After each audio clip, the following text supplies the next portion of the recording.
ఒకసారి భయపడకుండా ఈ క్లిప్ చూడండి. To the harvest.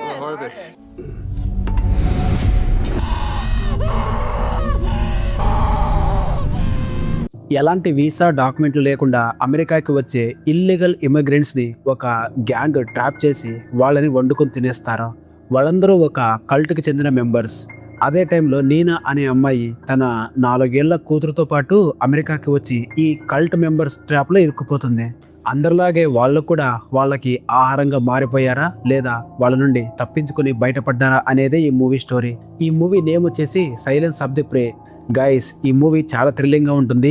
వీడియోని ఎక్కడ స్కిప్ చేయకుండా ఎండ్ వరకు చూసేయండి. మన ఛానల్లో వీడియోస్ని మీరు రెగ్యులర్గా చూడాలి అనుకుంటే మన ఛానల్ని సబ్స్క్రైబ్ చేసేయండి. అలాగే వీడియో నచ్చితే వీడియోని లైక్ చేసి మీ ఫ్రెండ్స్కి కూడా షేర్ చేయండి. ఇక ఏమాత్రం ఆలస్యం చేయకుండా మూవీ స్టోరీలోకి వెళ్ళిపోదాం. ఈ మూవీ మేరీ అనే అమ్మాయితో స్టార్ట్ అవుతుంది. ఆమె ఇల్లీగల్గా అమెరికాకి వచ్చే వలసదారులకి హెల్ప్ చేసే ఒక ఏజెంట్గా పనిచేస్తూ ఉంటుంది. సీన్ కట్ చేస్తే ఆమె తన కారులో 2 ప్యాసింజర్స్ని తీసుకెళ్తూ ఉంటుంది. వాళ్లే మన హీరోయిన్ నీనా, తన చిన్న కూతురు ఇజాబెల్లా. బెలారస్ అనే దేశం నుండి నీనా రీసెంట్గానే అమెరికాకి వచ్చింది. కానీ ఆమె మీద ఒక లీగల్ కేసు నడుస్తూ ఉండడం వల్ల ఆ కేసు క్లియర్ అయ్యే వరకు ఆమె అమెరికాలో లీగల్గా ఉండడానికి పర్మిషన్ ఉండదు. చేతిలో డబ్బులు లేవు, కూతుర్ని పోషించుకోవాలి. అందుకే ఎలాగైనా ఏదైనా పని కావాలని ఆమె చాలా డెస్పరేట్గా ఉంటుంది.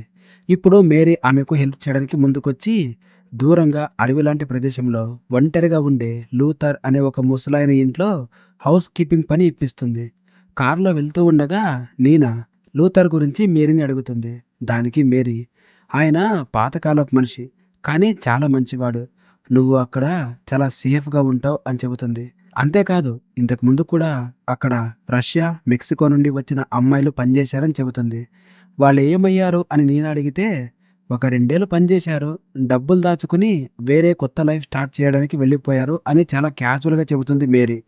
ఇవన్నీ విన్నాక కూడా నీనాకి లోపల ఎక్కడో ఒక తెలియని భయం ఉంటుంది.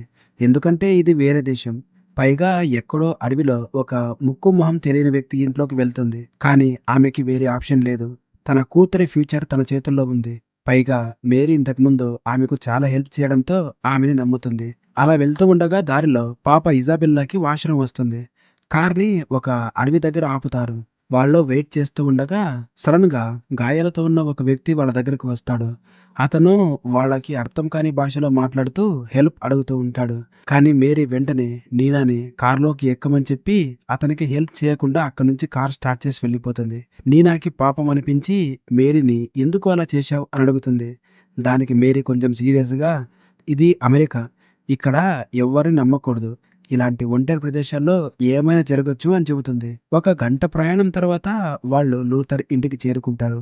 అది చాలా పెద్ద పాత ఇల్లు, చూడటానికి కొంచెం భయంగా కూడా ఉంటుంది. మేరీ తలుపు కొట్టగానే లూథర్ చాలా హ్యాపీగా డోర్ తీస్తాడు. వాళ్ళిద్దరికీ ఒకరికొకరు బాగా తెలుసు అని మనకు అర్థమవుతుంది. మేరీ నీనాని కొత్త పని మనిషిగా పరిచయం చేస్తుంది. లూథర్ వాళ్ళని చాలా ఆప్యాయంగా లోపలికి తీసుకెళ్తాడు. కానీ ఇజాబెల్లాని చూడగానే, ఇంతకుముందు పనిచేసిన వాళ్ళెవరికీ పిల్లలు లేరు, నేను అసలు పిల్లల్ని ఇక్కడ ఉండనివ్వను అని అంటాడు. వెంటనే మేరీ కలగజేసుకొని నీనా పరిస్థితిని వివరిస్తుంది. పాపం ఆమెకు ఎవ్వరు లేరు, వెళ్ళడానికి వేరే దిక్కు లేదు అని చెబుతుంది. నీనా కూడా తన కూతురు సైలెంట్ గా ఉంటుందని, ఎలాంటి అల్లరి చేయదని ప్రామిస్ చేస్తుంది. వాళ్ళ మాటలు విని లూథర్ వాళ్ళని ఉండడానికి ఒప్పుకుంటాడు. నీనా ఊపిరి పీల్చుకుంటుంది. కొద్దిసేపటికి మేరీ అక్కడి నుంచి వెళ్ళిపోతుంది. లూథర్ నీనాకి ఇల్లంతా చూపిస్తాడు. గోడల మీద జంతువుల తలలు వేలాడదీసి ఉండడం చూసి, మీరు హంటరా అని అడుగుతుంది. అవును అని అతను చాలా గర్వంగా చెబుతూ ఆ ఊరి వేట సాంప్రదాయాల గురించి కూడా చెబుతాడు. జింకల్ని వేటడం వల్లే ప్రకృతి బ్యాలెన్స్ అవుతుందని మా నమ్మకం, లేదంటే వాటి జనాభా పెరిగిపోయి రోగాలు వ్యాపిస్తాయి అంటాడు. నీనాకి అదంతా వింతగా అనిపించినా వేరే కల్చర్ కాబట్టి అలా ఉంటారేమో అని సర్దు చెప్పుకుంటుంది. ఆ తర్వాత లూథర్ ఆమెకి ఒక రూమ్ చూపిస్తాడు.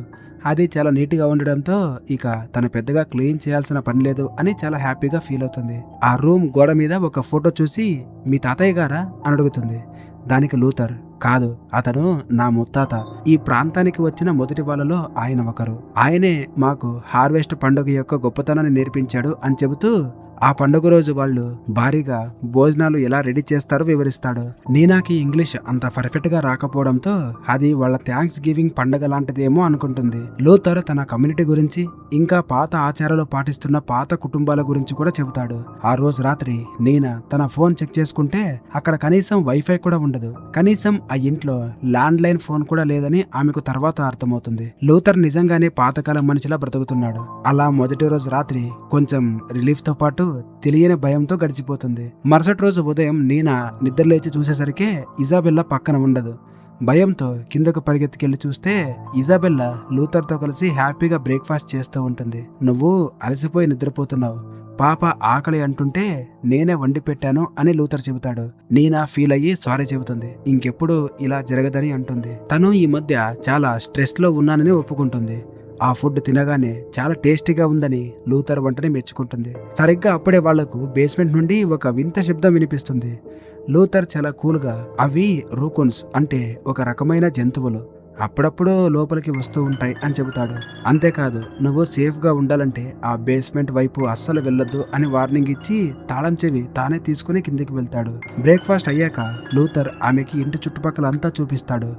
మీరెందుకు ఇలా ఒంటరిగా ఉంటున్నారు అని నేను అడిగితే, నేను ఒంటరివాడిని కాదు, నా కమ్యూనిటీ ఎప్పుడు నాతోనే ఉంటుంది, ఇప్పుడు నువ్వు నీ కూతురు కూడా అందులో భాగమే అంటాడు. అయినా సరే అతను తన పర్సనల్ లైఫ్ గురించి పెద్దగా ఏమీ చెప్పకుండా సీక్రెట్ గానే మెయింటైన్ చేస్తాడు.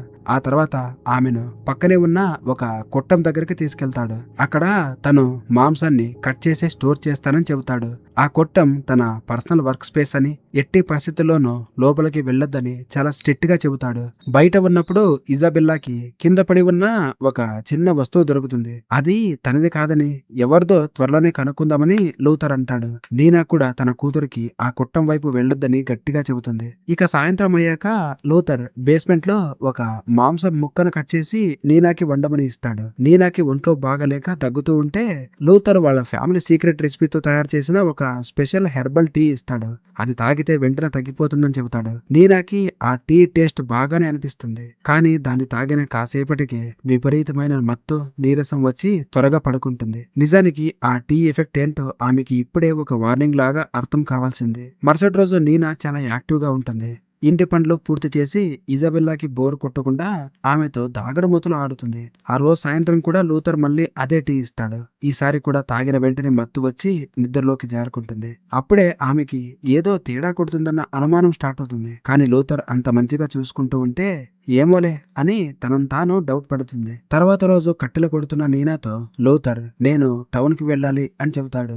అతను వెళ్లిన కాసేపటికి ఒక వ్యక్తి చేతిలో ఇనుపరాడుతో ఇంటి వైపు రావడం నీనా చూస్తుంది. అతను ప్రమాదకరమైన వాడేమో లేదా ఏదైనా హెల్ప్ కోసం వస్తున్నాడేమో అని భయపడి వెంటనే ఇజబెల్లని తీసుకుని ఇంట్లోకి వెళ్లి దాక్కుంటుంది. లూథర్ తిరిగి వచ్చాక ఈ విషయం చెబుతుంది.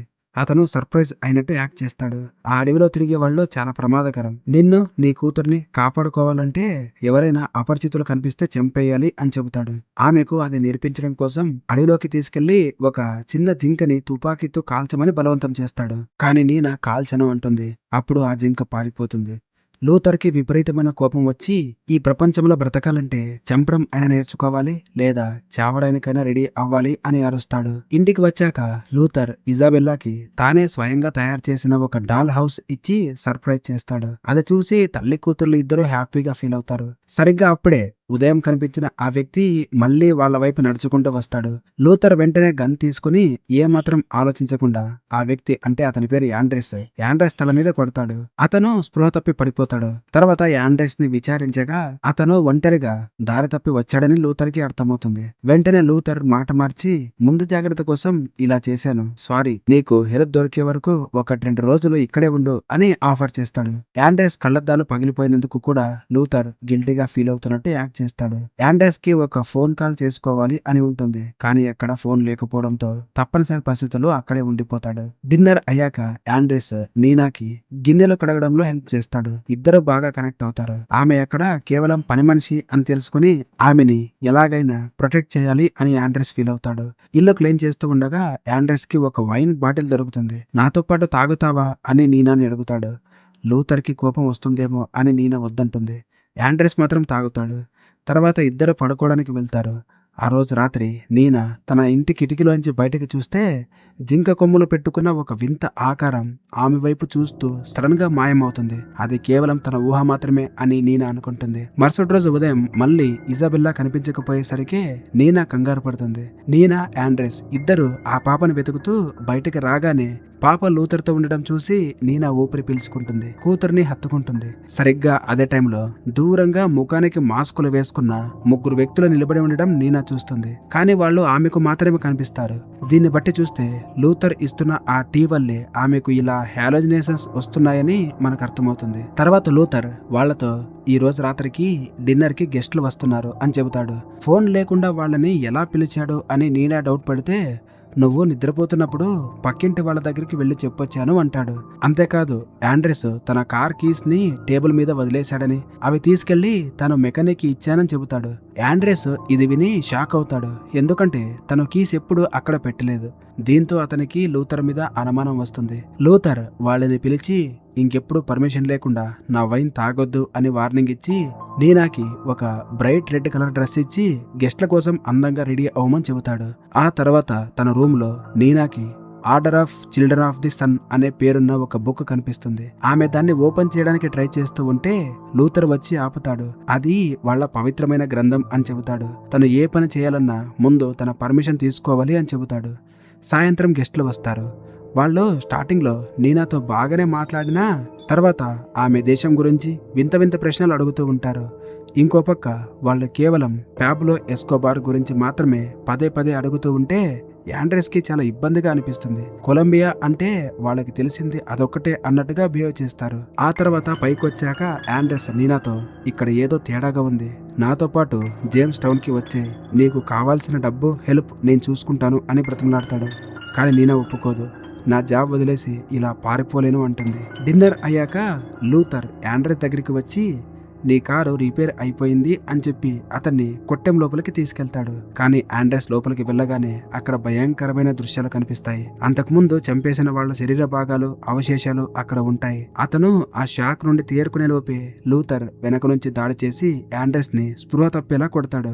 ఆ తర్వాత లూథర్ ఆండ్రెస్ ని ఏం చేశాడు అన్నది మనకు ఈ మూవీలో చూపించరు. కానీ చాలా సమయం గడిచినా ఆండ్రెస్ తిరిగి రాడు. నీనాకి టెన్షన్ పెరిగిపోయి ఆండ్రెస్ కోసం వెతుకుతూ బయటకు వస్తుంది. అప్పుడు ఆమెకి మళ్ళీ ఆ మాస్క్ వేసుకున్న వ్యక్తి కనిపిస్తాడు. అప్పుడే లూథర్ వచ్చి ఆండ్రెస్ వెళ్ళిపోయాడు అని చాలా కూల్గా చెబుతాడు. ఒక్క మాట కూడా చెప్పకుండా ఎలా వెళ్ళిపోతాడు అని నీనా షాక్ అయితే అతను చాలా కంగారులో ఉన్నాడు అని కవర్ చేస్తాడు. మళ్ళీ లూథర్ ఆమెకి ఒక హెర్బల్ టీ ఇస్తాడు. ఈసారి నీనా పూర్తిగా స్పృహ కోల్పోతుంది. ఆమె అలా పడుకుని ఉండగా మాస్కులు వేసుకున్న ఆ కల్టు మనుషులంతా ఆమె చుట్టూ చేరి ఏదో వింత పూజలు చేస్తూ ఉంటారు. ఆమెకి మెలకు వచ్చేసరికి తన రూమ్లో ఉంటుంది. మరుసటి రోజు ఇల్లు క్లీన్ చేస్తూ ఉండగా నీనాకి నేల మీద రక్తపు మరకలు కనిపిస్తాయి. ఆమె అనుమానం ఇంకా పెరుగుతుంది.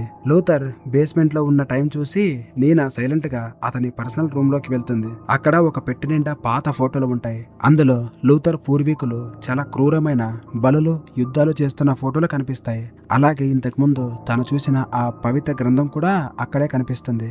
ఆమె ఇంకా వెతుకుతూ ఉండగానే ఎవరో మెట్లు ఎక్కుతున్న సౌండ్ వస్తుంది. లూథర్ వస్తున్నాడని అర్థమయ్యి వెంటనే అక్కడ నుంచి ఎస్కేప్ అవుతుంది. కిందకు వెళ్ళాక బేస్మెంట్ లో నుంచి లూథర్ రావడం చూస్తుంది. అతని బట్టల నిండా రక్తం ఉంటుంది. లోపల నుంచి ఏవో భయంకరమైన సౌండ్స్ వస్తూ ఉంటాయి.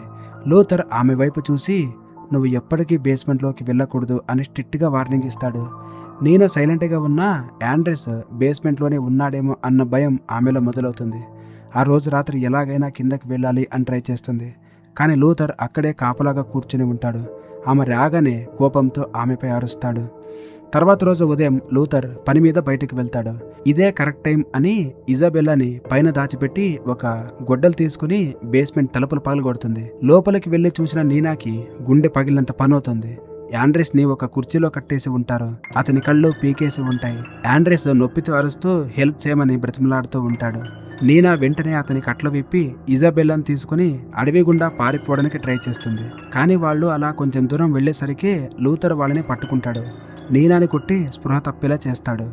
నీనాకి మెలకు వచ్చేసరికి ఒక రూమ్ లో బందీగా ఉంటుంది. కొన్ని రోజుల పాటు లూథర్ ఆమెకు అదే మత్తుట్టి ఇస్తూ హాలోజినేషన్స్ వచ్చేలా చేస్తూ వీక్ గా మార్చేస్తాడు. నన్ను వదిలే, నేను మా దేశానికి వెళ్లిపోతాను అని ఆమె ఏడుస్తూ బ్రతిమలాడుకుంటుంది. ఇక్కడే మనకు లూథర్ బుర్రలో ఉన్న ఒక భయంకరమైన ఆలోచన ఏంటో పూర్తిగా అర్థమవుతుంది. వాళ్ళ ల్యాండ్ లోకి వచ్చే బయట వాళ్లను ఇలాగే వేటాడి చంపకపోతే ఒకరోజు వాళ్లే ఈ ప్రాంతాన్ని ఆక్రమిస్తారని అతని నమ్మకం. పైగా అలా వచ్చిన వాళ్ళను చంపి తినడం ఒక ఆశీర్వాదం లాగా, వాళ్ళ పూర్వీకులు ఇచ్చిన సాంప్రదాయం లాగా అతను ఫీల్ అవుతూ ఉంటాడు. ఒకరోజు రాత్రి కొమ్ములున్న ఒక వింత మాస్క్, పూజా దుస్తులు వేసుకున్న లూథర్ నీనాని బాత్రూంలోకి లాక్కెళ్లి ఆమె బట్టలు విప్పేసి ఒక జంతువుని బలి ఇచ్చే ముందు కడిగినట్లుగా ఆమెను కడుగుతాడు. నీనా ఎదురు తిరగడానికి ట్రై చేస్తే ఆమెని నీళ్ళలో ముంచి చంపబోతాడు. మేం పిల్లల్ని ఎప్పుడు తినము, ఇజబెల్లాని మా కమ్యూనిటీలో ఒకరిగా పెంచుకుంటాము అని చెబుతాడు. ఆ మాట విని నీనా గుండె ముక్కలైపోతుంది. భయంతో వణికిపోతుంది. కానీ ఏమీ చేయలేని పరిస్థితి. నువ్వు నా మాట వినకపోతే ఇజబెల్లాని చంపేస్తాను అని లూథర్ బెదిరిస్తాడు. ఫైనల్ గా వాళ్ళ కల్ట్ జరుపుకునే స్పెషల్ ఫెస్టివల్ హార్వెస్ట్ రోజు రానే వస్తుంది. లూథర్ మనుషులంతా అక్కడికి వస్తారు. వాళ్ళలో ఊహించని వ్యక్తి కూడా ఉంటుంది. అదే మేరీ. అవును, ఆమె కూడా ఈ నరమాంస భక్షకుల కల్ట్ లో ఒక మనిషి. ఆమె అసలు జాబ్ ఏంటంటే ఎవరు లేని హెల్ప్లెస్ గా ఉన్న ఇమ్మిగ్రెంట్స్ ని వెతికి ఇలా లూథర్ ఇంటికి ఎరగా వేయడమే. నీనాని కూడా అలాగే ఇక్కడికి తీసుకొచ్చింది. ఈసారి నీనాకి స్పృహ వచ్చేసరికి ఆమెని డైనింగ్ టేబుల్ దగ్గర కుర్చీకి కట్టేసి ఉంటారు. చుట్టూ ఆ కల్ట్ మనుషులు ఉంటారు. లూథర్ లేచి నిలబడి వాళ్ళ పవిత్ర గ్రంథం order of the children of the sun అందులో నుంచి ఒక పద్యం చదువుతూ ఉంటాడు. ఈ భూమి మాకు స్వర్గం లాంటిది. బయట నుంచి ఇక్కడికి వచ్చే ప్రతి ఒక్కరూ మాకు ఆహారం అవ్వాల్సిందే. మాకు ఏ దేవుడి మీద నమ్మకం లేదు. మా పూర్వీకులు చెప్పిన జ్ఞానమే మాకు దేవుడు అని చెబుతాడు. వాళ్ళ ఫుడ్ని బయటకు తీసుకురాగానే నీనా షాక్ అవుతుంది. ప్లేట్లో ఉన్నది యాండెస్ తలకాయ. ఆ భయంకరమైన సీన్ చూడలేక నీనాకి వాంతి వస్తుంది. అది ఆ గెస్ట్ల మీద పడిపోవడంతో ఆ రిచువల్ అంతా పాడైపోతుంది. గెస్ట్లకి కోపం వచ్చి తమ స్పెషల్ నైట్ని పాడు చేసినందుకు లూథర్ని తిడతారు. పూజ ఫెయిల్ అవడంతో లూథర్కి కోపం వచ్చి నీనాని మళ్ళీ బేస్మెంట్లోకి తీసుకెళ్లి కట్టేస్తాడు. అదృష్టవశాత్తు కొద్దిసేపటికి ఆమె కూతుర్ని కూడా అక్కడికే తీసుకొస్తారు. గంటల తర్వాత ఆ గెస్ట్లంతా వెళ్ళిపోయాక ఇజబెల్లా హెల్ప్తో నీనా కట్లు విప్పుకుంటుంది. అక్కడ ఉన్న ఒక చాకు అలాగే ఒక గన్నుని తీసుకుంటుంది. బయటేమో మేరీ లూథర్ మాట్లాడుతూ, ఇజబెల్లా చిన్నపిల్ల కాబట్టి మనము ఆమెను తినలేం, మనలో ఒకరుగా పెంచుకుందాం అని ప్లాన్ చేస్తూ ఉంటారు. సరిగ్గా అప్పుడే గెస్ట్లలో ఒకతను ఏదో మర్చిపోయి వెనక్కి వస్తాడు. అతన్ని చూడగానే నీనా వెంటనే గన్తో కాల్ చేస్తుంది. ఆ సౌండ్కి మేరీ లూథర్ అలర్ట్ అవుతారు. నీనా పక్కనే ఉన్న కార్లో ఎస్కేప్ అవ్వాలని చూస్తుంది. కానీ అది లాక్ చేసి ఉంటుంది. మేరీ ఆమెను అటాక్ చేయడానికి పరిగెత్తుకు రాగానే నీనా కరెక్ట్ టైంకి ఆమెని చాకుతో పొడిచి చంపేస్తుంది. తర్వాత కారు కీస్ కోసం నీనా ఆ కొట్టెంలోకి పరిగెడుతుంది. లోపల తెగిపోయి పడి ఉన్న మనుషుల శరీర భాగాలు చూసి ఆమెకు ఇంకా భయం వేస్తుంది. సడన్ గా లూథర్ ఆమె మీద అటాక్ చేస్తాడు. నీనా అతన్ని గన్తో కాలుస్తుంది. కానీ అతను చావడు. నీనాని ఒక బాక్స్లో బంధించి లాక్ చేసి ఇజబెల్లా కోసం ఇంట్లోకి వెళ్తాడు. నీనా ఎలాగోలా ఆ బాక్స్ని పగలగొట్టుకుని బయటకు వచ్చి లూథర్తో ఫైట్ చేస్తుంది. ఆ పెనుగులాటలో లూథర్ పెట్టుకుని ఆ కొమ్ముల మాస్క్ తోనే అతని కాళ్ళ మీద పొడి చేస్తుంది. అతను ఆమెని చంపాలని ఎంత ట్రై చేసినా నీనా ఏమాత్రం వదలకుండా అతను చనిపోయే వరకు పొడుస్తూనే ఉంటుంది. ఫైనల్ గా లూథర్ చనిపోతాడు. ఆ షాక్ నుంచి బయట పడలేని నీనా తన కూతుర్ని గట్టిగా హత్తుకుంటుంది. మరుసటి రోజు ఉదయం లూథర్ కారు తీసుకుని ఆ నరకం నుంచి తల్లి కూతురు శాశ్వతంగా దూరంగా వెళ్ళిపోతారు. ఈ మూవీ ఎండింగ్ లో డైరెక్టర్ మనకు ఒక షాకింగ్ ఇన్ఫర్మేషన్ ఇస్తాడు. అమెరికాలోని department of home and security దాదాపు 1,77,000 మంది వలసదారుల ఆచూకీ కోల్పోయింది. ఇక 2023 US department of health and human services data ప్రకారం గత 2 ఏళ్లలో 85,000 మందికి పైగా డాక్యుమెంట్లు లేని పిల్లలు కనపడకుండా పోయారు. వాళ్ళు బ్రతుకున్నారో లేదో తెలియదు. వాళ్ళ గురించి ఎలాంటి సమాచారం లేదు. దీనికి ఎవ్వరు బాధ్యత వహించరు, ఆన్సర్ కూడా లేదు అని చూపిస్తాడు. ఈ భయంకరమైన నిజంతో మూవీ ఎండ్ అవుతుంది. సో గైస్, ఆ డాక్యుమెంట్లు లేని ఆ చిన్నపిల్లలందరూ ఎక్కడికి వెళ్ళారో మీ అందరికీ కూడా తెలుసు. రీసెంట్ గానే మనం చూసాం ఆ చిన్నపిల్లల్ని ఏం చేశారో అన్నది. సో ఎలా అనిపించింది ఈ మూవీ స్టోరీ? ఇలాంటి మరిన్ని థ్రిల్లర్ మూవీ ఎక్స్ప్లెనేషన్స్ కోసం మన ఛానల్ని సబ్స్క్రైబ్ చేయండి. ఈ వీడియోని మీ ఫ్రెండ్స్కి కూడా షేర్ చేయండి. Thank you for watching.